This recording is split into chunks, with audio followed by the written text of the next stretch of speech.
Morning నిద్ర లేచి బయట చూడగానే షాక్ అయ్యా. ఇది గుంటకల లేక ఊటీనా? ఒక్క నిమిషం నేను ఇంకా డ్రీమ్ లో ఉన్నా అనుకున్నా. మళ్ళీ అంత మంచి ఉంది మరి. సర్లే థియేటర్లోకి వచ్చి ఇంకా రూమ్ క్లీన్ చేసుకుని స్నానం చేసుకుని నాకు స్వామికి బొట్టు పెట్టుకుని బయటకు పోయి క్లాస్ తెచ్చుకుందాం అను. ఈ మంచి దెబ్బకి అవి ఇంకా వెట్టిగానే ఉన్నాయి. ఇంకా ఎలాగో తప్పదని ఇంకా అవే వేసుకుని పూజ స్టార్ట్ చేసి అయితే ఈ రోజు పూజలో కొత్త నిమ్మకాయ ఉంది. చూసారు కనుక పెద్ద స్టోరీ ఉంది. కన్యాస్వాములు ఎందుకు పెట్టుకుంటారో తెలియాలంటే కామెంట్ చేయండి. టెంపుల్ కి వెళ్తుంటే రోడ్డు మీద ఫిరారీ కనిపించింది. అదే మన ఎద్దుల బండి. ఇంకా గుడికి వెళ్లి నిమ్మకాయ దేవుడికి ఇచ్చేసి నేనైతే దర్శనం చేసుకుని ఇంటికైతే వచ్చేసా. ఇంటికి వచ్చి మిల్క్, అటుకులు, బనానా మిక్స్ చేసి నాలో ఉన్న మాస్టర్ చెఫ్ ని బయట తీసి ఇంకా బ్రేక్ఫాస్ట్ ని కానిచ్చేసా.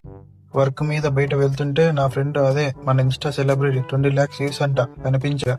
వీడి బిల్డప్ చూసి దన్నంలో దూత అనుకుని బయలుదేరా. రోడ్ గురించి చెప్పాలి. దీన్ని ఆగ్రా ఎక్స్ప్రెస్ వే అనాలో లేదా ఆఫ్ రోడింగ్ ట్రాక్ అనాలో మీరే మధ్యలో ట్రాఫిక్ పోలీస్ లాగా ఒక పంది రాయల్ గా నిలుచుకుంది. సైడ్ ఇవ్వు బ్రో అంటే నువ్వు వెళ్ళురా అన్నట్టు లుక్ ఇచ్చి. ఇక్కడ మనవాడు ఉన్నాడు చూడండి, సేమ్ కిక్కు మూవీలో రవితేజ లైఫ్ లో కిక్కు కావాలని హ్యాండ్ విరగొట్టుకున్నాడు. చేయి విరిగిన ఆ ఫేస్ లో స్మైల్ ఫలైవా యాక్టింగ్ అసలు. రిటర్న్ లో చంద్ర స్వామి రోడ్ బ్లాక్ చేశాడు. ఏమనంటే వాళ్ళ గ్యాంగ్ పిలుస్తాడేమో అని సైలెంట్ గా జారిపోయా. ఫైనల్లీ ఇంటికి వచ్చేసా.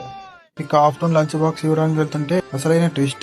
ఒక అక్క స్కూటీ మీద ఫాస్ట్ అండ్ ఫ్యూరియస్ లైన్ లో యూటర్న్ ఇచ్చింది. గుండె జల్లు మంది. వెంటనే ఒకడు నాకు ఎదురొచ్చిన వాడికే రిస్క్, నేను ఒకడికి ఎదురెళ్ళిన వాడికే రిస్క్. ఇక మనకి ఎందుకు అనుకొని సైడ్ అయిపోయి లంచ్ బాక్స్ ఇచ్చి ఇంకా రిటర్న్ లో ఎలాగో టైం అయింది కదా అని టెంపుల్ కి వెళ్లి భిక్ష చేసుకున్నా. డే 10 ఇలా మంచు, మనుషులు మరియు రిస్కులతో ముగిసింది. స్వామి ఏ శరణమయ్యప్ప.